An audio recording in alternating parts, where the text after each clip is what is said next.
कर्जासाठी किडनी विकणाऱ्या शेतकऱ्याला मदत मिळालेली आहे। मुख्यमंत्री सहायता निधीतून 5 लाख रुपयांची मदत दिलेली आहे। शेतकरी रोशन कुळे यांना 5 लाखांची मदत मंजूर झाली आहे। सावकारी जाचाला कंटाळून त्यांनी आपली किडनी विकलेली होती आणि आता त्यांना मुख्यमंत्री सहायता निधीमधून ही मदत देऊ केलेली आहे। सावकारी जाचामुळे किडनी विकणाऱ्या चंद्रपूर जिल्ह्यातील नागभीड तालुक्यातल्या मिंथूर इथले शेतकरी रोशन कुळे यांना मुख्यमंत्री सहायता निधीमधून 5 लाखांची मदत मंजूर केली आहे। यासाठी आमदार सुधीर मुनगंटीवार यांनी मुख्यमंत्री फडणवीसांकडे पाठपुरावा केला होता।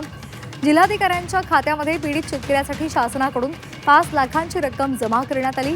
सावकारी जाचामुळे रोशन कुळे यांनी कंबोडिया इथे जाऊन आपल्या किडनीची विक्री केली होती। हे प्रकरण उघडकीला येताच राज्यभरात खळबळ उडाली होती। त्यानंतर या प्रकरणाचा तपास करत असताना चंद्रपूर पोलिसांनी एका आंतरराष्ट्रीय किडनी तस्करीचा सुद्धा पर्दाफाश केला होता।